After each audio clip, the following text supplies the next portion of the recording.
The Rockford Files won't be seen tonight, so we can bring you a very special episode of the Gen-X Files.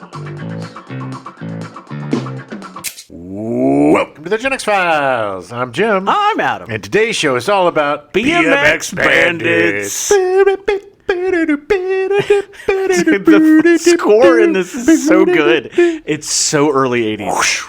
Oh yeah, the sound effects. Did your BMX bike not do that? Yeah, if you put a playing card in the spokes. Although I didn't have spokes, we had mag wheels on our BMX bikes. No, I didn't. I had a BMX rip-off bike, but I did not have the cool mag wheels. Oh, well, then you probably got teased. Oh yeah.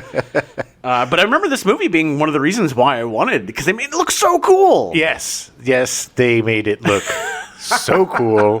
Welcome to our Gen-Xtreme month. Gen-Xtreme. Yeah. Time to go extreme. Welcome to our Gen-Xtreme month, where we're going to hit extreme sports like skating and BMX biking. Pretty much BMXing and skating. That's what we're doing. We're going to gleam the clue. We're going to gleam the cube, and we're going to we're going to get rad. Get our mongoose BMX bikes. Yeah. The funny thing is that of the three movies we're covering, only Rad is the one that's actually about the sport.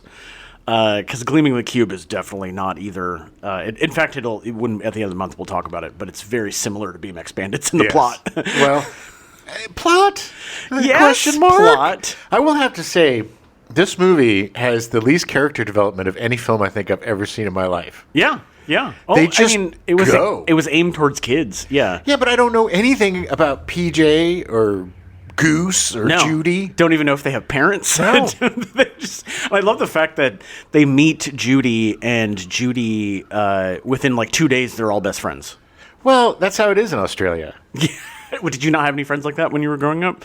Or you'd see them and suddenly it's like, I'm spending 24 hours a day with them. That's kind of how it happens, though. For me, a lot of times I would get into a fight with somebody and then we become best friends. That was a kid named Danny Punks when I was growing up. We got into a fight. First fight I ever got in. And then the weekend, I watched WrestleMania with him and his dad. That's how you do it in America. In America, you get into a fight and you're best friends. In Australia, apparently, you get them fired and then buy them a BMX bike. Almost murder them with shopping carts. Oh, I reckon. I reckon that's the way. I reckon we're going to be best friends. I just want to preemptively apologize to Australia for my horrible accent throughout the show. I don't think it's as bad as you think it is. Well, I mean, did you listen to the movie? You had some pretty bad Australian accents there, too. They're from Australia. Yeah. It was, look, I didn't have the pleasure of growing up watching this movie a lot. I saw this movie probably 1,000 times growing up. Like, it was on TV all the time. I'm sure I've seen it, because it came out in 84. 83. 83? Yeah. Okay, and I was BMX biking back then. Yeah, I mean, you would have been like 14. Oh, reckon? Hey, reckon you were BMX biking? It is a... I didn't dislike this movie. I thought it was a fun little romp, but it is like... It is like Mad Max without the ultraviolence, basically. Yeah. It has this weird feel to it.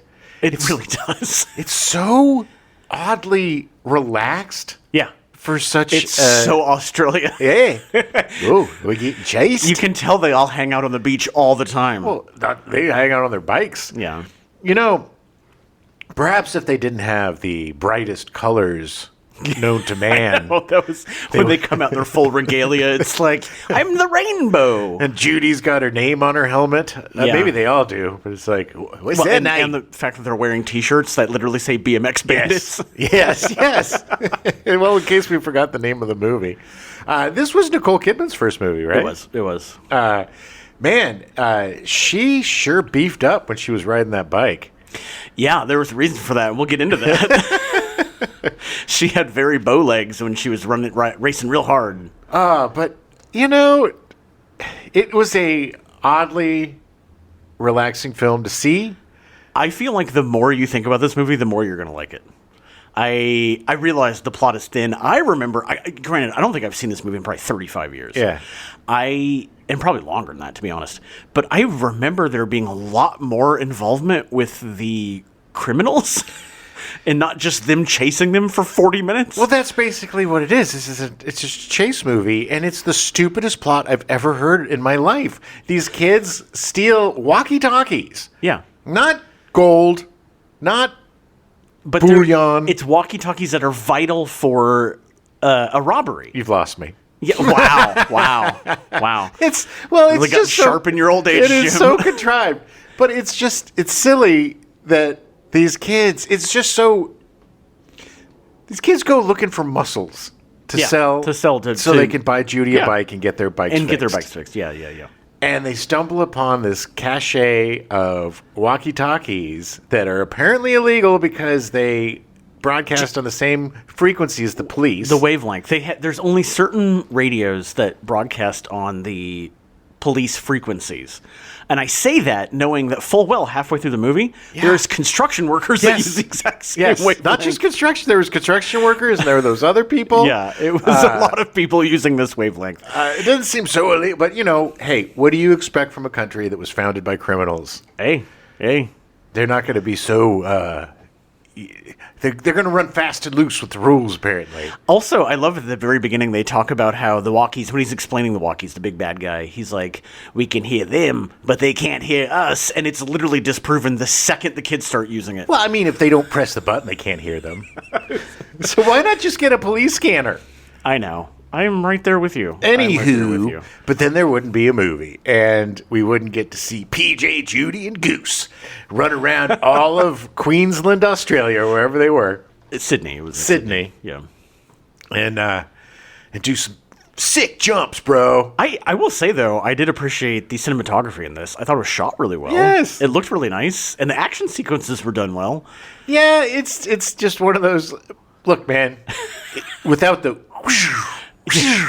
It wouldn't have been a movie. Yeah, without that's true. those sound That's effects. I true. wouldn't have known that those were sick jumps. Or the 10-minute long chase. They're in the car chasing them inside the hangar. It went on for so long. But look, man, it all pays off when they look up and there's that shot of them on top of the hill with 1,000 BMX bicyclists. Again, like, how did they get the whole gang together? And that's another thing, too. Flour? Yeah. They never paid off. That's the thing. It's like the flour didn't... Well, they just... I don't... Apparently it's to blind them? Get you ammunition. I just... Although it was funny that there was just a mad melee and all four of the main people that they were trying to find all got away. Yes. Well, also, kudos to them for not ending on a pie fight, which I thought that was where it was going to go. It was a big old bubble machine. It's either pie fights or bubbles. That's how it went in the 80s. Yeah. I loved foam and that kind of stuff, so Yeah. I must have seen this movie because one of my favorite things is people wrestling around in foam. Yeah. Foam parties. Yeah, big foam. I remember one time my neighbors were they were like redoing their pool or something. Okay. And putting water back in the pool. And my friend and I were cleaning rocks or something with his sister, and we dumped the bucket into the pool, and it fully foamed up. Oh, wow. Like a movie. huge, yeah. And oh, man, we went swimming and having so much fun. The parents were pissed. Oh, yeah. But I'm sure that's not good it for was the one of the pool. greatest days of my life. I was like, this is a fantasy come true. I do like the trope of something big happening at the end, like, the kids' mafia movie, Bugsy Malone. Bugsy Malone, where they end in the pie fight. Yeah. Or my absolute favorite, Real Genius, where it ends up in the giant thing of popcorn. Yes. Like, that's always my favorite. Or in Scavenger Hunt, there was foam in that one. Yeah. But this one had two. It was first flour and then foam. Well, hey, the Australians know how to do it right, apparently. Well, let's get into it. All right, take yourself back to 1983. Aye. December 9th, the Australian dollar is floated by Federal Treasurer Paul Keating. Under the old flexible peg system, the Reserve Bank bought and sold all Australian dollars and cleared the market at the end of the day. This initiative was taken by the government of Bob Hawke, the 23rd Prime Minister of Australia, who served until 1991. Crikey. Someone in Australia, please let us know what the hell that means. I reckon it means their money was worth something. I guess. December 19th, the Jules Rimet trophy is stolen from the Brazilian Soccer Confederation during a building in Rio de Janeiro. As of 2026, the trophy has not been recovered. Was it stolen by Australians? Is that what you're saying? No, I don't think it was. But Was it it happened. Was it stolen by BMX Bandits? It might have been. December 27th, Pope John Paul II visits Rabibia prison to forgive his would-be assassin, Mehmet Ali Aja. Was he Australian? No, he was not. He just tried to kill the Pope. Well, what's really funny is he tried again when he tried to apologize for him. But he was very bungling, like these. But yeah, like he was the, a bungling crook. They call him the Wile E. Coyote of Pope, would-be Pope assassins. December 29th, BMX Bandits is released in theaters in Australia. Oh, I reckon it was a hit. It actually did fairly well. BMX Bandits comes from Australian Russell Haig. Haig studied architecture in college at the University of Melbourne and then drove a Volkswagen Combi from Singapore to England through Afghanistan. Nice. While in England, he worked as an architect, but eventually turned to movies. Haig started working as an art designer for movies, culminating in doing the art direction for A Clockwork Orange for Stanley Kubrick in 1971. Not too shabby. Hey, that's something. That's amazing, by the way. He did wait. So he started as an architect, drove all the way to England, and then eventually was the art director for A Clockwork Orange. Well, the art direction on Clockwork Orange Is amazing. genius, It's brilliant. Yeah. So this guy's got some bona fides. He does. Shortly after, he moved back to Australia and took up script writing and directing for film. In Haig's initial drafts for BMX Bandits, the characters were all 9 years old.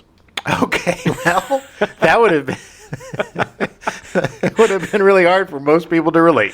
Surprise, surprise, he couldn't find anyone to provide funding for a movie about 9-year-olds potentially being murdered by professional thieves. And where are you going to find 9-year-old BMX bikers? Yeah. And there were definitely a few that looked like they were under 10 in the big throng. well, they weren't doing any stunts. No. It would just be a bunch of little people on bikes. Yeah, it's true. Why their limbs get so squant? The script found its way into the hands of Tom Broadbridge, a producer who had started in acting in Australia in the 70s, with his most notable appearance being in Mad Max in 1979. Ooh, who'd he play? He was one of the toughs. Like, I don't think he had a name, but I don't remember what it is. Broadbridge announced his first movie in 1979, Felicity, a sexploitation film about a teenager who loses her virginity after getting interested in sex from watching softcore erotic films. Ooh, sounds like me. No surprise, it turned a profit in Australia. Well, and yes, a film about a teenager having sex. Literally about a 16-year-old losing her virginity. Ooh, let's go see that secret. Yeah. His second film was Blood Money in 1980, starring John Floss and Brian Brown, who appeared in FX in 1986. Oh, I love Brian Brown. Yeah, he's good. He's a good actor. Yeah, he is. His third film, Dead Man's Float, was also released in 1980 about a group of kids who foil the plans of a group of smugglers that they happen upon. Ooh, he likes kids foiling crooks. Sounds familiar. It was this movie that would make him a prime candidate for BMX Bandits. Seems like the same thing, but on BMX bikes. Right. Broadbridge brought on Patrick Edgeworth to rewrite the script to make it more marketable. Edgeworth also started as an actor and submitted a script to the TV show Matlock Police, who wanted to hire him to write full-time, but he hesitated because that would mean foregoing his acting career. Oh, poor baby. Upon reflection with what he was making as an actor and what they were willing to pay him to write, he quickly changed his tune. I reckon. Yeah, the salary was very high. Well, yeah, his acting's probably not going anywhere. Yeah. After working on a series of cop dramas, he would form a production company with Russell Haig and write a bunch more cop dramas. Cops. Yeah. The first rewrite that Edgeworth made for BMX Bandits was to make the 9-year-olds teenagers. Good choice. Yes, good choice. Smart move. Oh, it's crazy. All the cop shows in Australia, the cops were bad guys because they just couldn't they couldn't get away from their past, baby. If they were anything like the cops in BMX Bandits, it was probably the most boring shows ever. Yes. Well, those cops were very understanding. They were. Producers then turned to hiring a director, and based on his strong work in Turkey Shoot, released in 1982, they hired Brian Trenchard-Smith. All right. Trenchard-Smith started as a trailer writer and editor before working on documentaries that mostly featured stunt performers and martial artists. Sounds like he's got the chops. His directorial debut was in 1975 with The Man from Hong Kong, released as The Dragon Flies in the U.S., the first international co-production between Australia and Hong Kong, starring Jimmy Wang Yu and George Lazenby. Nice. This is one of the Lazenby Asian pictures he worked on that we talked about Oh, yes. from Kentucky Fried Movie. I was James Bond, and now I'm doing Bad martial arts. movie. Pretty soon I'll be doing sexploitation films. Yeah, That's but the career Not long. of an old British man. Yeah. Trenchard-Smith became the godfather of Ozploitation films, including directing Death Cheaters in 1976, an action film about two Vietnam vets that are working as stuntmen and are hired to raid a racketeer's Filipino island stronghold. Of course. What a dumb name, Death Cheaters. I want to see this movie so bad. It look. looks so bad, but it looks so awesome. It does. Look, these Ozploitation movies are really good. Yeah. Stunt Rock in 1978, a mockumentary about an Australian stuntman who goes to L.A. to work with his cousin who's in a heavy metal band. Who's played by The Rock. Yeah. Turkey Shoot in 1982, released in the U.S. as Escape 2000, a dystopian action film starring Steve Railsbeck and Olivia Hussey about rich people hunting captives for fun on an island. Nice. Yeah, that one actually did really well. Well, yeah, people love watching the rich hunt pories. It's true. BMX Bandits in 1983, of course, and then Frog Dreaming in 1986, a family adventure film starring Henry Thomas, released as The Quest in the U.S. Okay, I remember that one. I love Henry Thomas. He's such a good little actor. And then Dead End Drive-In, also in 1986, a dystopian adventure film about a teenage couple trapped in a drive-in theater, which is really a concentration camp for societal rejects. All right. I love that you said that good little actor, and he's older than you. He's in his 50s. I know he is. He was good when he was young. Of course. And he's still good. I mean, he's still good. But I loved Henry Thomas growing up. Didn't Henry Thomas play the young Anthony Perkins in one of the Psycho movies? I think he did, actually. Yeah. There was some movie, The Girl in the Red Dress, or The Woman in the Red Dress, or something that he was in that I watched all the time. Yeah. About it. I think she was a ghost or something. I don't remember. Who wore a red dress? Yeah, spoiler. Sorry. Brian Trenchard-Smith is one of Quentin Tarantino's favorite directors. Of course he is. Yeah. And I'm to be honest, I've never seen any of these movies except for BMX Bandits, and I really want to see all of them. Well, assignment taken for the Stepdad Show. You got to watch at least one of those. So for casting, they cast Nicole Kidman as Judy, even though she didn't get first billing. She was born in Hawaii to Australian parents, giving her dual citizenship. Nice. She wanted to be an actor because of Margaret Hamilton's performance as the Wicked Witch in The Wizard of Oz. Okay, that's cool. Yeah. She was a shy child with a stutter, so acting was a nice refuge for her. She was good enough in her early years that her acting teachers encouraged her to take up acting full-time, and she subsequently dropped out of high school. You should drop out of high school and just do acting. I reckon school doesn't matter. All right, I guess I reckon I will. Her first feature film was Bush Christmas, released in 1983, a Christmas movie about horse racing. Okay, good. Yeah, no, they also call them bush bikes, by the way, so I'm not really sure what that means. Again, GenXFilesPodcast@gmail.com. If you're Australian, please write to us. Bush Christmas led to her getting a role in the Louis L'Amour adaptation television series 5 Mile Creek. They did a whole series off of this book. Nice. Louis L'Amour book. Louis L'Amour is awesome. You ever read No, any of I've his never stuff? read any of his stuff. Really good. Okay. For BMX Bandits, Kidman specifically learned how to ride a BMX bike to get the role. Yeah, apparently she didn't learn well enough. No. Well, there's a reason why she was not heavily... she didn't ride the bike most of the time. Over 200 women auditioned for the part of Judy. Despite Trenchard-Smith thinking she was the best actor for the part, citing her good comedic timing, the producers didn't want to cast her because she was taller than the other boys that had already been cast. Okay. Yeah. So someone else got the part, but they backed out, and Kidman happily took the part. I would have been shitty. It's like, look, we want you in the movie, but you're too tall, so you ain't going to get the part. Crikey. Well, they quit giving you the part. Due to her presence on screen, Trenchard-Smith actually shot her like she was the main character, despite the script making her the quote-unquote tag-along girl. Yeah. The reason that she didn't do most of the bike riding, obviously she didn't do the stunts because, they're stunts. Sure. But the reason she didn't do most of the bike riding was because she sprained her ankle jumping into the open grave. Oh. Yeah, she couldn't ride the bike for like 20 days. They couldn't find a woman with the same height and build as Kidman, so they hired an 18-year-old man to wear a wig and perform her BMX stunts. And it is not noticeable at all. Not at all 100% noticeable. Reportedly, he was consistently embarrassed when he was standing around on set waiting to start riding his bike. Probably because of his tiny fake boobs. Yeah. So obviously it's not like, her. I was like, oh, is she like the Incredible Hulk? 'Cause she bulks up when she starts riding. Her little waist went whoosh. Well, it's just really funny how. Kidman was just 16 years old when BMX Bandits was released. In 1984, Kidman's mother was diagnosed with breast cancer, and she stopped working for a while to support her mother. Oh, no. When she returned to acting, she continued to appear in Australian film and TV, but it wasn't until her big break in 1989's Dead Calm that the world took notice of her. Oh, yeah. That was also Billy Zane, too. Yes, wasn't it? Billy Zane, yeah. It was a great Tried to movie. murder her. Yeah, it's a really good movie. It's a couple are taking a sailboat cruise. Yeah. And the crew turns on them. Yeah, yeah. And they I haven't seen it in a long time. Yeah, it's really good. But it's something we'll have to cover at some point. But it catapulted her into Yeah, stardom. huge. But just looking at those eyes, she has the strangest colored eyes. They're Yeah. like the bluest eyes I've ever seen, or greenest. I will say that watching her on screen, she's definitely got that magnetism. Yeah. I can see her having a big career. Even with the most laconic delivery of dialogue of any movie I've ever seen, I think, by everyone. It's like they all took Quaaludes. I'm pretty sure that the director was like, "Yay, can you make it more lazy? Hey, relax. Relax. We're near the beach." Relax. I'm so sorry to all our Australian fans. Kidman followed that up with Days of Thunder in 1990, meeting Tom Cruise, who she would marry and adopt 2 kids with. And regret. Oh, yeah.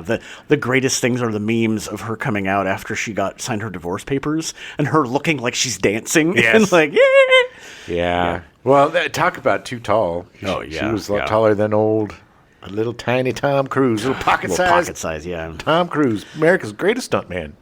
Kidman would eventually be nominated for 5 Oscars. Best Actress for Moulin Rouge in 2001, but she lost to Halle Berry for Monsters Ball. Yeah. Yeah, Yeah. Not that I think she should have won for Moulin Rouge. I don't remember who else is nominated, but I don't think either of them should have won that. All right. I Strong was not a opinions. fan of Monsters Ball. Yeah, it was fine. She was nominated for Best Actress for The Hours in 2002, winning against Salma Hayek, Diane Lane, Julianne Moore, and Renee Zellweger. Ooh. Which The Hours was fine. It was a good movie. Yeah, what was that about? It was about the woman who's the writer that stuck her head in the oven. and killed Oh, herself? Sylvia Plath? Sylvia Plath. Yes. If I remember correctly, and I think it had to do with a woman I don't know. Anyway, it was like 3 timelines, and she was reading and then getting connected to. Anyway, I've only seen it once, but I remember liking it. She was nominated for Best Actress for Rabbit Hole in 2010, losing to Natalie Portman for Black Swan. I didn't see that. Did you see Rabbit Hole? No, I just learned that movie existed. I had no idea what it was. She was nominated for Best Supporting Actress for Lion in 2016, losing to Viola Davis for Fences. Okay. Lion was a really good movie, but I don't remember her in it at all. No. I remember the leads, but it was a good movie. Best Actress, she was nominated for Best Actress for Being the Ricardos in 2021, but lost to Jessica Chastain for The Eyes of Tammy Faye. She did a really good job playing Lucille Ball. Yeah, I remember it being good. I don't think to be honest, the trailers, I don't think I saw either of these movies. Oh, wow. The Eyes of Tammy Faye, I'm so shocked that Jessica Chastain. There was a period of like 5 or 6 years where I stopped paying attention to the Oscars entirely. Yeah. And like all the Best Picture movies, like I didn't see anything. It was, yeah. Eyes of Tammy Faye was really good. It's just a shame with Nicole Kidman because she had so much work done on her face. Yeah, that yeah. it's distracting. I remember seeing her recently in The Northman, which is a great movie. And she's playing Stellan Skarsgård's mother, I believe. Oh, really? Wow. But it's, with that such distinct and obvious plastic surgery, it Yeah. takes me out of period pieces. Right. Because they didn't have it back then. Right. I don't Maybe know that's if you just know. what she looked like. Well, maybe they did Maybe have you should plastic just surgery. believe it more, Jim. I tried. Suspend your disbelief. I I don't know. Kidman continues to work in film and TV with 3 upcoming projects. Margot's Got Money Troubles, a television show co-starring Elle Fanning, Nick Offerman, Greg Kinnear, Thaddeus Graham, and Michelle Pfeiffer. Yeah, that looks good. With Fanning playing the daughter of a Hooters waitress and a professional wrestler who turns to OnlyFans after getting pregnant by her junior college English professor. All right, sounds like very topical of the day. And it sounds amazing, and I'm very excited about it. She's also going to be in Practical Magic 2, the sequel to the 1998 smash hit film. Oh, yeah, I guess we needed that. Wasn't that with Sandra Bullock? Yes. And there was somebody else, too. But There's 3 of them? I think there's 3, but I could be wrong. Is there always got to be 3 witches? Because think Hocus so. Pocus is 3 witches. Yeah. I'm pretty sure it's 3. I could be wrong. Right. I know I've seen Practical Magic. Don't remember anything about it. It was very practical. I was clamoring for a sequel for years. Well, I know. So your dreams have come true. She's also going to be in The Young People, a film from Osgood Perkins, co-starring Lola Tung, Nico Parker, Brendan Hines, Tatiana Maslany, Johnny Knoxville, and Heather Graham. No Nick Cage! And I will literally watch anything Osgood Perkins does. Oh, yeah, he's awesome. Yeah. Angelo D'Angelo was cast as PJ. Ugh, I hate his name so much. PJ? No, well, yes. Oh. But Angelo D'Angelo, he sounds like Yeah. he should be like an R&B singer or something. He does sound like an R&B singer. I don't know if that's his real name or if he just did that, because if his parents did that to him, man, shame on them. Yeah, no, I would be so pissed. I was just like, yeah, Ma, my name's D'Angelo, and you named me Angelo? Really? If I'm James St. James. Yeah. Which actually sounds cool. I think I'm going to change my name to James St. James James. sounds better than Angelo D'Angelo. Angelo D'Angelo. Except you got to do it with an Australian accent. Angelo D'Angelo. D'Angelo. I reckon. D'Angelo made his feature film debut in BMX Bandits. Ooh, nice. He's an attractive young man. Sure, with the shortest shorts known to man. Oh my God. We all used to wear those short Waiting for shorts. his balls to pop out. Well, we had the weirdest tan lines because we had these short shorts, yes, that barely kept our Barely testicles in shape. But we also wore the knee socks, so we Yeah. would just get tan thighs. That was my favorite reveal, was that after the fat kid, I hate saying that, after the big guy pushes the carts Husky, out. let's call the him Husky. The husky kid pushes the carts out and they crash and they're walking, and the manager, they just kind of pan down and he's wearing the shorts and then the socks that go all the way up to the knees. It was law back then. It's like, I get you're in Australia, but you're running a grocery store. Hey, this is Australian business casual. It was just very surprising. D'Angelo had some supporting parts in features and TV movies before attending the National Institute of Dramatic Art in Sydney in 1986. Should have gone before. I don't think he was old enough to get in. After that, he appeared in a lot of stage plays. His other big role was in The Big Steal in 1990, starring Ben Mendelsohn. Ooh. Which I feel like I've seen, but I don't remember. He mainly did short films and TV as he got older, and he retired from acting in 2021. Oh. He did a lot of Australian TV. Well, he didn't do a lot of American TV. He did not. Most of the actors in this movie did not do a lot of American anything. James Lugden was cast as Goose. BMX Bandits was Lugden's first feature film as well. He didn't do any more acting until 1988, and after 1989 took a long hiatus from performing. It's really weird. He goes in spurts where he'll act for a year, and then he just stops for 10 years. Interesting. He acted in a few projects after that, but didn't start taking up regular work until 2009. He appeared in Hacksaw Ridge in 2016, directed by Mel Gibson. Oh, yeah. You remember that, about the pacifist who, Yeah. the only pacifist to ever get the Medal of Honor? Yeah, played by Andrew Garfield. Or the Purple Heart or whatever? I don't know, whatever it is. No, because he Purple Heart, you have to rescued get hurt. he rescued a bunch of so people, many yeah. dudes. Wouldn't carry a gun. It was actually a good movie. It was fun. Yeah. Would carry a gun. You're such a dick. Would kill the bad guys. Oh. Well, he most recently can be seen on the Australian TV series Playing Gracie Darling on Paramount Plus Australia. James Lugden is in it. It's really funny because as he got older, he looks very good, very distinguished older man. Ooh. Yeah, look at that guy. Look at him. He's okay. he has a really good look. Yeah, no, I remember him now. He's been in he's done a ton of acting now, but yeah, I always liked Goose. For some reason, Goose was always, I identified more with Goose than anybody else in the movie. Well, he was the funny guy who didn't get the girl. Who was spurned, yeah. I always liked Goose. But anyway, he's doing more acting now. It's great. Nice. Yeah.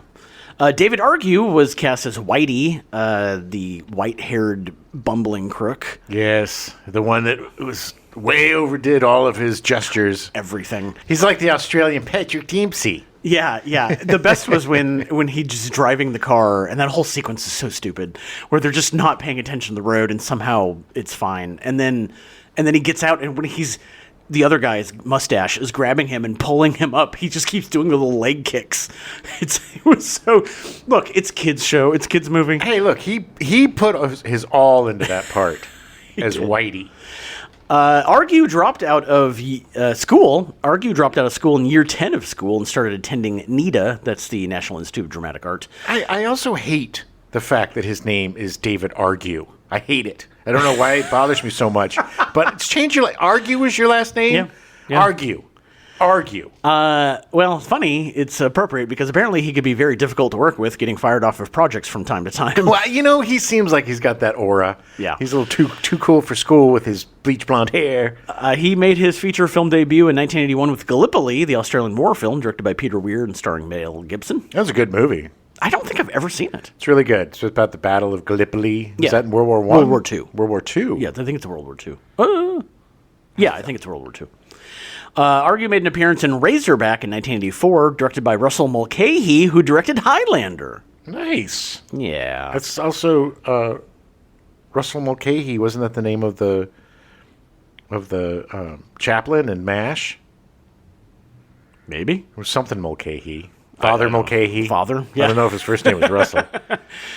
In 1990, Argue appeared in The Boyfriend from Hell, known as The Shrimp on the Barbie in the U.S., starring Cheech Marin. World War I. It was World War I. Sorry. I just had to check it Gallipoli. out. No worries. I should have known that. Yeah, in 1990, he appeared in The Boyfriend from Hell, known as The Shrimp on the Barbie in the U.S., starring Cheech Marin. That's your favorite movie. The fact that they called it Shrimp on the Barbie just shows how stupid America is. Yeah. How do we get him to, put two and two together that it's Australia? Shrimp on the Barbie. We'll put another shrimp on the Barbie for you. Thanks, Paul Hogan.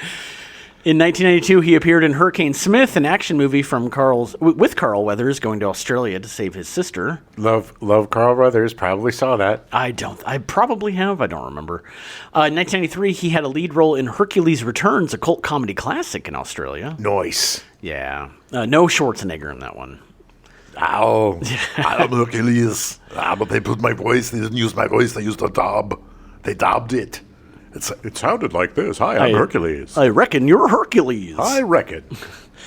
He appeared in the 2000 TV movie version of On the Beach, based on the apocalyptic novel, which aired on Showtime in the States. Okay. Which I do believe I saw, because I love the novel. It's such a good novel. And you're a big fan of the old apocalypse. I am. I went through a phase where, shortly after I was seeing BMX Bandits, I started reading a lot of apocalyptic novels. Wow, you think BMX Bandits did it for you? No, I'm pretty sure it was The Stand. You're like, I'm so scared of Mustache and Blondie coming after me for stealing walkie-talkies. Argue didn't appear in any films for 10 years after that, popping back up in a horror movie and a mockumentary about his own family that he wrote in 2010. Argue died from cancer on July 30th, 2025 at the age of 65. Aw, man. Yeah. Couldn't argue his way out of it, huh? Don't argue with cancer. John Lay was cast as Mustache, the other bad guy. Such creative names. You know why? Because he had a mustache. He did. He had the perfect little child molester mustache. Look, technically they had other names. It's just I don't think the names were ever actually said in the movie. So okay, then they don't. Fair. Lay started his career in 1975 playing mostly toughs in TV movies and making an appearance in Mad Max in 1979. Nice. He appeared in Turkey Shoot in 1982, which presumably led to his casting in BMX Bandits. It seems like Turkey Shoot was a bridge to BMX Bandits for a lot of people. It was. In 1990, he appeared in 18 episodes of Neighbours, the long-running Australian soap opera. Neighbours. Soap opera.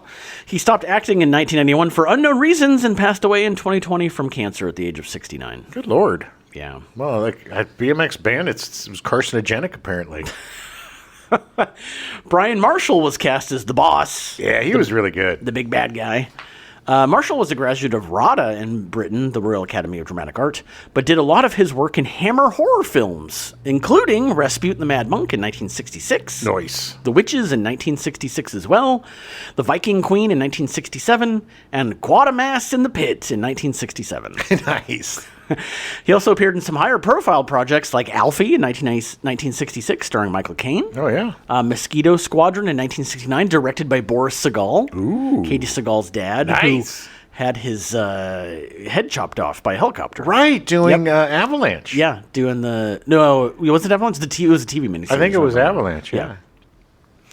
He was also... Marshall was also in I Start Counting in 1970, starring Jenny Agutter. Nice. Where was she from? She was in Boxcar Children. We've talked about her before. She was in one of those sci-fi like knockoff movies, if I remember correctly. Like Beyond the Yeah. Stars or something? Yeah, something like that. Battle Beyond the Stars. I think so. We've definitely talked about Jenny Agutter. Oh, no, wasn't she... Didn't she do a voice in one of the Bakshi things? She did that as well. Right. But there was a movie that she was definitely in that we watched. Okay. Oh, no. She was in sci-fi about them never getting older. They kill them when they get old. Logan's Run. She was in Logan's Run. Nice. Yeah. She was the woman in Logan's Run, the female lead. She was woman. She was the woman. Marshall was also in The Tamarind Seed in 1974, starring Julie Andrews and Omar Sharif. Nice. And he was also in The Spy Who Loved Me in 1977, the 10th James Bond film. Not as James Bond, though. No, he was not James Bond. He was not. And the Australian agent. He was English. He was English. I'm the English agent. Yeah.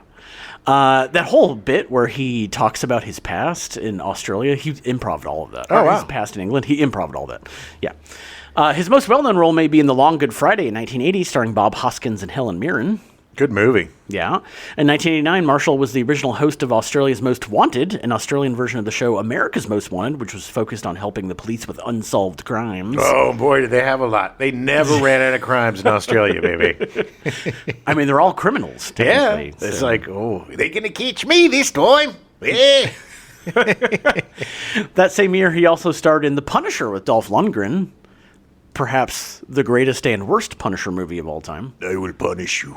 Yeah, That's what he kept saying. They wouldn't let him wear the white skull on him, like because the producers thought it looked too comic booky. Oh, okay. And it's like, yeah, he's a comic book character. Yeah, that was bad movie. Yeah, did you know that there's a Punisher one-shot like show coming out? Yeah, With what's his name? Barenthal. Barenthal. Ugh. Yeah. I'm not a fan. I haven't seen any of the Punisher. I just can't because I can't stand that. I know. I mean, not as a person. I'm sure he's a lovely man. Interviews, he seems fine. He just reminds me of every acting class I've ever taken. There's that one guy. Yeah. Who's good looking, but not a very good actor, but is super into it with his notebooks and his colors and his color wheel. He's in the study. Mhm. Yeah. And he's always taking up so much time in the class talking about his bullshit. It's just I could just picture him. I see him in that class. In his later years, Marshall mainly focused on acting on TV. He sadly died on June 25th, 2019, at the age of 81. Right, well, he made it more than any of these other people that died in their 60s from cancer. Yeah, that's true. So Brian Trenchard-Smith convinced the producers to move the setting for the movie from Melbourne to Sydney to take advantage of the city's locations. Yeah, like all of their, I don't know, warehouses, empty warehouses. Empty hangars and lots of construction.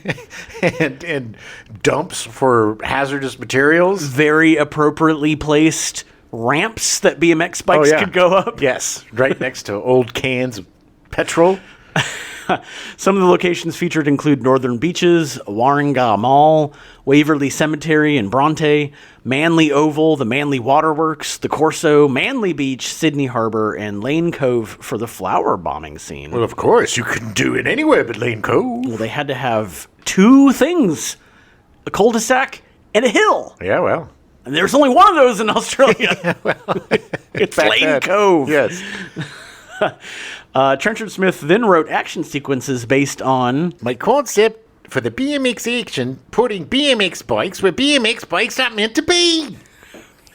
Okay. It's like, I think he might have got kicked in the head by a horse. Maybe. I don't know. He's got a horrible accent, too, by the way. He does. It's not very good.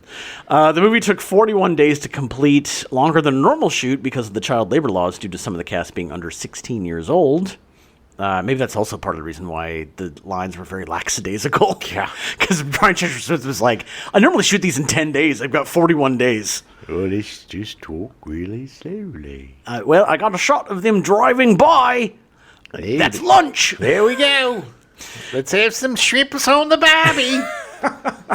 Trenchard-Smith said of the production, I wanted to capture the spirit of the ailing comedies in British films of the 50s and 60s that were clearly aimed at children and delivered action in fun and largely cartoonish way. If you look at the basic premise of the plot, the crooks clearly want or intend to kill the children at some point, so how do you disguise that and make that palatable for an audience of kids? And parents!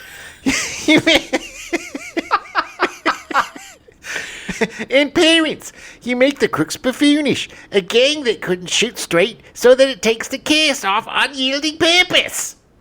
or underlying purpose. Kicks the cast off the underlying purpose.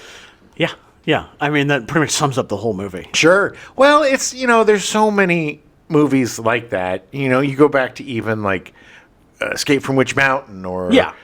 It's always kids in peril, but you can't make it too much in peril. Yeah, or you can't swear because they just go, oh, poo. Yeah, the poo now. You're in the poo. Gonna get you. You little fleekas. Well, what was great, too, is they have all these guns for the robbery, but they don't bring any guns. It's just a one knife. Well, the one time that it looked like he was going to pull the shotguns out to start shooting kids, Nicole Kidman manages to slam the trunk shut on the guy's hands. Yeah. Very, very painful. You get your comeuppance. 3 top BMX bike experts performed all the stunts in the film. Those two were very lackadaisical. It just seemed, that was stuff that I was doing. I was doing that stuff on my BMX bike. I was able to stand up and I was able to flip the flooper and do little... Flip the flooper? That's what we called it when you took the steering wheel and flipped it. Steering wheel. Handlebars? Wow. Yes, I can tell why you missed your BMX Pro bike days. Well, it's probably been about 42 years since I've been on a BMX bike. But no, we made jumps and all sorts. I mean, the bikes were the funnest thing. So many kids broke their arms. Oh, no, totally. I mean, we had, with a couple blocks...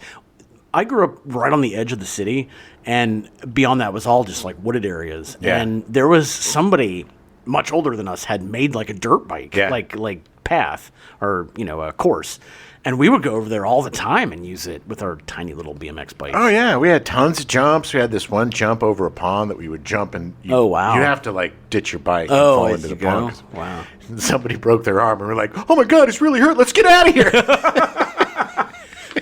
That's what it was like. I reckon we're going to get in trouble. I reckon. But that's how it was. If somebody broke their arm or something, scatter! Yeah, no, you can't be. You might get in trouble. Yes. It's so like survival of the fittest, man. It's not very far from Lord of the Flies. Yeah. I don't know. It's all you're by yourself, man. You get hurt, you're on your own, buddy. Did you ever get hurt when you were bike riding? I never broke. I had rubber bones as a kid. Yeah. I got in really bad wrecks and crashes and fell from trees and off fences and stuff and never broke a bone. Did you get like stitches or anything? You ever get? Oh, I got stitches. Yeah. I got stitches in my head and I got stitches. I got lots of cuts, but I never. Yeah. I was lucky enough not to break anything. But I was the first kid to go off the jump. I was the first kid to. Really? You were the. I wanted to be a stuntman. I don't care if I live or die. No, I had no concept. I had the worst I ever had. At the top of my street was a hill, and the top of the hill across the street was a middle school that eventually I went to after I left Catholic school. And the parking lot was huge. Half of it was paved, half of it was just rocks, like a gravel parking lot. Sounds safe. Overflow, I guess. I don't know.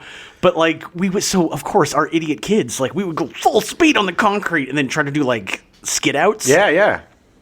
They were all really good at it. I was not. Oh no. And I skidded down and I literally had rocks jammed into my leg. Oh my all God. Up and down my leg, my left leg. It was I was picking rocks out for like an hour. Yikes. It was so bad. Oh. Yeah. It was so nasty and disgusting. Well, somebody's got to be that kid. That was me. Yeah, I would be the guy letting you do the thing first and then wishing I hadn't done it just as I went off the jump. You were the cautionary tale. Oh, man, don't do that anymore. Did you see what happened in 2 hours? Upon release in Australia, the movie made more than $1 million in its first 6 weeks, mostly due to a sale on half-price tickets during this time. Half-price tickets. Yeah, in England, the movie was the 5th highest-grossing movie of the year. Okay. So it did okay. While the movie didn't set the box office on fire in the U.S., it has since become a cult classic. The film was nominated for 4 Australian Film Institute awards, including Best Sound, Best Editing, Best Adapted Screenplay, and Best Actor in a Supporting Role for David Argue. Oh, F them. But the movie lost in all categories. Yeah, well, that just shows you how shitty Australian films are. What they think is good is so bad. David Argue, really? Yeah. DVDs are available for the film, but it looks like Blu-rays have gone out of print. Australian label Umbrella Entertainment is releasing a 4K/Blu-ray combo pack that includes a new restoration of the film, a ton of special features, and an audio commentary from Brian Trenchard-Smith. Ooh. It will be released in June of 2026. Oh, get your pre-orders and ready. Guess who's probably going to buy it? Well, you should. Look, it was a fun film. I get it, man. I get watching that as a kid, and especially if you were a BMXer, loving it because it did just start and it didn't stop. Like I said, they didn't waste any time getting to know the characters or caring about them. They didn't. There were maybe 2 scenes where they actually sit and just talk to each other. Yeah, and one was in a grave. That's true. That's true. Okay, so maybe 3 because there was definitely one. But it's not. Look, man, that to me was how it was. Like you meet somebody new, and then suddenly it's like, wow, we're going off on adventures and we're doing stuff. Well, it was smart. They couldn't slow it down because it all takes place in like an afternoon, doesn't it? I mean, it may be over like 2 days. But I don't. Oh no, it's over like a day because there's a night because the graveyard stuff's all at night, Right. And then the next day it's daytime, but Right. but it's literally probably a day and a half. Well, they never went home. Do they have parents? Because none. Do any Australians have parents? No, they're all bastards. You're all bastards. Email us at genxfilespodcast@gmail.com and tell us if Australians have parents. No, they just shove babies into kangaroo pouches until they're 18 months, and then they pull them out. And You can fend for yourself. yeah, they put them in the work camps, breaking rocks. And Can't wait for the hate mail. It's going to be so good. This is, you always talk about movies that you've seen when you were young, Yeah. and then watching them again and hoping they don't lose their luster Yes. or whatever. There is obviously, for me, very much a nostalgia factor with this. But Yeah. I will say, I really felt like this movie held up. look, as a kids movie, it works really well. Yeah. I think kids today might even like it. I think showing kids, I agree. We need to have some people we know with kids show it to them and see if they like it, if they can understand it. Yes, so they can understand it. Dad, Why is he talking so funny? oh, crikey. I reckon. But I will say though, I enjoyed watching this. I had a smile on my face the whole time. Yeah. Like it was entertaining. Didn't slow down at all. I mean, there's not really a plot, but in kids' movies, does there need to be? Well, it has enough of one, I guess. It's thin, It yeah. is very convoluted, but somehow they make it work.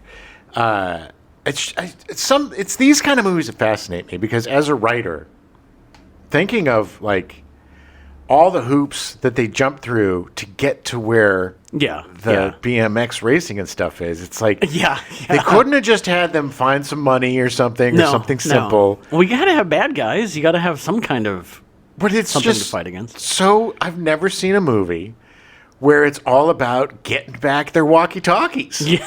I mean, it's original. So this is the best is that they literally are like, we're going to take this girl and then get the walkie-talkies back and then immediately do the heist. I'm assuming they're going to kill her. Oh yeah. But then even then, after they all came in, the flower bombing, he had them and they were in the truck and he was still talking about doing the heist. Yeah. It's like, no, man. Hey, man. That ship has sailed. No, they're very determined over there. Look, criminality goes deep into their bones, Adam. It's in their DNA. It's hard to turn it off. Yeah, and that's the boss. Like, he came from England, and he had to prove to them how much of a criminal he was. Yeah, and he did his best. But look, the fact that they get the box back and they don't... a blanket does not weigh as much as 40 No. walkie-talkies. No, it doesn't. It obviously doesn't. And the fact that all the kids still had the walkie-talkies. Well, and the fact that they didn't, like, tie her up in the back or, like, let her just do that whole long story about the movie that I think Brian Trenchard-Smith directed. Yes. I wonder if she got to improvise that. Yeah, I mean, probably. I wouldn't be surprised. Well, it was. Yeah, I like goofy, dumb movies, Yeah. and this is goofy and dumb, and it's not. There's nothing really offensive about it. No. There's nothing that you could be 5 years old and watch this movie and be okay. Oh yeah. Because nothing's going to scare you too bad. If you're 5 and you watch this movie, you are going to want to become a BMX bicyclist. Yeah, you may not want to show your kids. You have to dust off your old BMX bike. They still make BMX bikes, don't they? I think so. I mean, it's still a thing. Yeah. Like, they still do BMX racing and stuff. I remember, because BMX bikes came out when I was a kid. Yeah. I remember the first time seeing the BMX bike with the mag wheels. Right. And just being like, I have to have one of these. They look so cool. So cool. And the stuff the kids were doing on them. And I, as a daredevil, as a little wannabe stuntman, it was perfect for jumps and wheelies. And I was never very good on skates. I was never very good on a skateboard. I was passable. Yeah. But I could ride a friggin' bike, man. I could ride a bike. And I loved my BMX bike so much. And you had the ball pad so you didn't smush your nuts. And you had the pad. And none of us, look, good for Australia putting helmets on all those kids, because we sure as hell did not wear helmets. No, we didn't either. No, our brains were our skulls were our helmets. Yeah, we had a neighbor kid at one point, like, pop out from behind a parked car and got hit by a car. Yeah. And he got glanced, like, it wasn't bad. But, Yeah. But yeah, and it was like, yeah, you probably should have had a helmet on. Sure. Yeah, but we were free range kids back then. They didn't care. Well, and this is the beauty of this movie, is that it is the ultimate free range kids. Yes. They literally took. They do have parents, because they did talk about, I think it was Goose's dad's boat, so they at least knew they had the boat. Sure. But then they were just going to go steal a bunch of mussels or whatever. Yeah. Yeah. Or lobsters, whatever they could find. Yeah, whatever these they could find. They little didn't criminals. care. They were just going to steal it. Well, they can't do. It's in their blood. But the very likable kids, they had very dry senses of humor. They were funny. And, the whole... They didn't fall into the bullshit love triangle. They took care of that right away. Yeah, it was funny that Goose, like, kisses her, and she's like, nah. And he's like, it's PJ, isn't it? She's like, no, not really. I like both of you. You're both nice. But I'm a lesbian. And then that's what I kept waiting for her to say. I like Gales. I was waiting for them to have like a thruple. Well, that's what she did say, that, two's a crowd, but three's keep him talking. Three makes him talk. Yeah. Thruple, yeah. But it was, you're right. I mean, it was nice that it was like, okay, so they acknowledged it, but it wasn't like the focus of anything. And she was like, I'm not the damsel in distress. No. They made jokes about that. And yeah. I like the fact that she was tough and strong and one of the gang. Yeah. And it was a fun, dumb movie. Look, it's way better than all those Patrick Dempsey movies that we saw. Hey, that was my last month, last year. I know. You can't hate all the movies I love. Oh, I can too. No, but I did not at all hate this movie. I thought it was fun. It's just weird. There's some movies that are weird because of the pacing. Yeah, And yeah. weird because of, it's also from a different country. Yeah, And sometimes yeah. that translates oddly. That's true. That is true. And the oddly laconic vibe to this movie that also goes. Yeah, it is weird. But even super the weird, jumps and the stunts just feel oddly slow Yeah. and not very dangerous. I don't know. That's true. That's true. Not in a bad way. It just, the vibe of this movie was so strange to me, Yeah. but intriguing. Right. That I enjoyed it. I enjoyed it in spite of... I think a lot of the things that I'm talking about are part of what is the charm of this movie. Yeah. Yeah. I think if you had seen it when it came out, when you were like 14, maybe not. Maybe not 14, but I feel like if you had seen it when you were young, like my age, you would love it as much as I did. I must have. I must have seen it. I mean, it definitely was on TV. Like, it definitely came out. I must have seen this movie. But, there was a lot of movies that I did just see once that didn't become staples of my... Yeah, I could picture you at 14 saying the same things. Why is everyone so laconic? It's weird. The movie's really slow. I'm going to go ride my BMX bike. I think I moved on. I think at that point I had my three-wheeler. Oh, really? So I had gone to motorized. Motorized, yeah. That makes sense. I was that was my new extreme. They didn't really make any movies about ATV stuff. Not really, and Not that I- was not my that I bag. remember. Yeah, it's funny because Phoebe too. She grew up riding ATVs. Like, Yeah. that was her big thing. They outlawed the 3-wheelers because they were so dangerous. I almost Yeah. died. I remember I would ride my 3-wheeler. We had all this space, undeveloped space, and you could do jumps and Yeah. And so I was coming off the dirt part, and I jumped onto the street. And I Oh. was riding on 2 wheels, Oh wow. which I love to do. And I hit a rock, and my Oh handlebar spun, and yeah. it launched me about 30 feet right onto my face. But luckily, I had my helmet. But like you, hit my shoulder and my hip, and such bad road rash. Yeah. I remember going in, and my mom was putting, Neosporin or whatever, Oh, yeah, Bactine yeah. or whatever Yeah. torture device they used back then. And I ate a whole box of tag-alongs, Oh wow. the Girl Scout cookies. Yeah. Instead of biting the bullet, I bit the tag-alongs. But I remember that. It was so much fun to. I don't know if kids have this today, but your bike was your first car, was your first sense, was your first taste of freedom. Right. Because you got your bike and then you could just go. Yeah. And you and your friends would grab your bikes, disappear all day, go build forts, or do whatever, or go jumps, or Yeah. we would bike down to the lake and buy candy, whatever. Right. But that was your horse, man, your Yeah. steed. Yeah. And I don't know if kids have that freedom of just disappearing all day. I don't know. Maybe I just a couple weeks ago I was up at Ralph's, the grocery store up the street from Gen X headquarters, and there were 3 kids that were in line ahead of me, and they all had like some kind of candy and stuff, and they were complaining about how expensive everything was, and this kid, and the one kid, like he's like, oh, that's not enough money, and he's digging through, and he's fine, and then one of them pulls out like a $50 bill, and the 2 are like, why were you hiding that from us? He's like, what are you doing? But then I checked out really quickly, and they got on bikes outside of Ralph's Nice. and like started, and I was like, okay, like they're still out there. Good. Yeah. Good, because kids need that period of life to develop who they are. You get to explore and have the freedom to do Right. it. Yeah. And you get a sense of independence too, where Yeah. you don't, kids that are home all the time or homeschooled or very tightly monitored, Yeah. they don't develop any sense of independence. Yeah.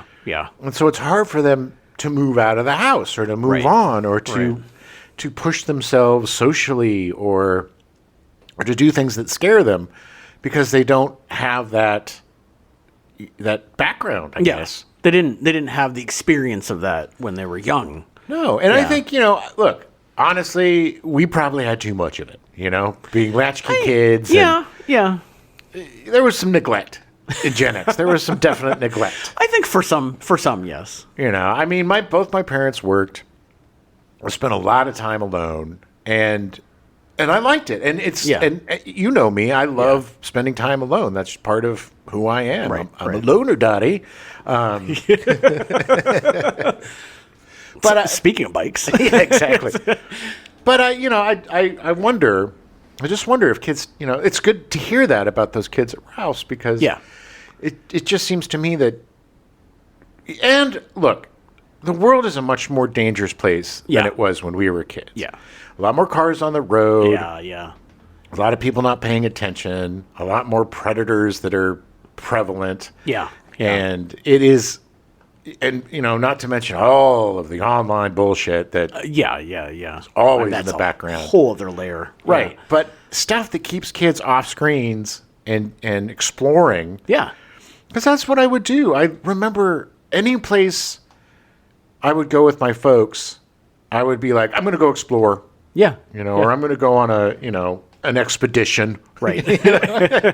And we would map shit out, Yeah. You would, just like Stand By Me or something, you would be like, okay, we're going to ride our bikes to whatever park or whatever lake, Right, and we're right. going to pack a little lunch, and we're going to Yeah. have our little backpacks, and this is our adventure for the day. Yeah, yeah. And we'll disappear until we start hearing, Yeah, yeah. oh, my mom's gone, I got to go home. Yeah. Or, the sun went down, and when it gets dark, that's when you make your way home. That freedom was so beautiful as a kid. Yeah. Because, we got into trouble, and kids got hurt, but we also had just, catching snakes and lizards and building forts and, and building go-karts or whatever, and riding trash cans down a river, whatever stupid thing that we did that we didn't die. Right. Luckily. Yeah. It was a magical time to be a kid. Yeah. I think. I agree. That's what I feel like this movie captures that really well. Yes. It Yeah. does capture the fact that all these kids, had amazing outfits and equipment for BMX biking. I guess all their parents must have had a lot of money. And that they, that they had a hobby or something that they could do. And then they get the BMX Yeah. course at the end, so they can all... They get the new grand opening of the BMX course because the kids helped catch the criminals. Sure. Yeah. It's going to keep them all off the street. The bank was like, oh, well, I guess it's a lot cheaper than getting robbed. It might have been a community thing. I mean, maybe, it was them setting it up because it's like, they realized that these kids needed somewhere to take their bikes rather than in the middle of the street. Got to get them off the streets. We'll just put some dirt down. Hey, these buggers. Yeah. But look, the more I think about it, the more I enjoyed it. Good. It was a good way to jump off, and it's really fun to see Nicole Kidman is a kid, man. Yeah. See what I did there?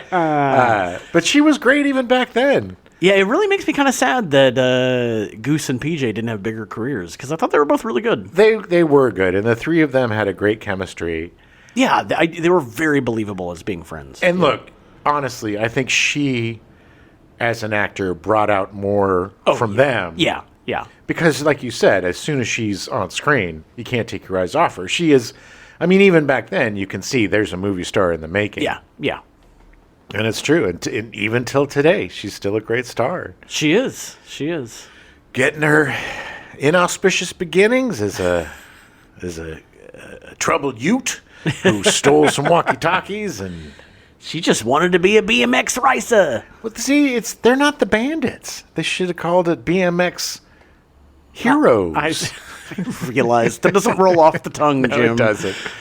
And plus, also, they made the shirts and they realized they had to keep it that way. Yeah, exactly. We can't change the title. But yeah, definitely check it out if you can find it. It's like I said, it's available. It's not anywhere on streaming as far as I know, but in June of 2026, if you're listening to it before then, pre-order. It's coming out. It's definitely worth being in your physical collection. Sure. I'm sure it pops up on Tubi or some of those free things. Yeah. And, maybe look on YouTube. There's a good chance. It might be. You Yeah. find it on there. But yeah, show your kids. See what they think. It's a fun movie. What being a preteen in Australia was like in 1983. I tell you what, though, watching it again now, I didn't really pay much attention when I was growing up, but looking at the locations, it's like, man, I want to go to Australia. Oh, yeah. Like, it looks amazing there. Yeah, they didn't have any of the crazy Australian wildlife except for a run-of-the-mill rat. Yeah, a rat, yeah. Surprised you didn't hear. You call that a rat? This is a rat. And the crazy guy with the white hair. Yes. All right, we'll be back next week. Going to cover another BMX movie that is a little more about actual BMX racing. We're going to be covering Rad. Rad. One of my favorite Which words. literally just a couple weeks ago had its 40th anniversary. Yeah, and they had some actual screenings in the theater. Just shows you, because we picked it before any of this happened, yeah. that we are on the pulse of the nation, baby. Oh, Ricky, they're coming after us. Ryan, get on your BMX bikes. Let's get Ooh, baby. Ah, my chair. My chair is being a bitch. This is going to happen through the whole show. Welcome to our BMX Extreme. 3 top BMX bike.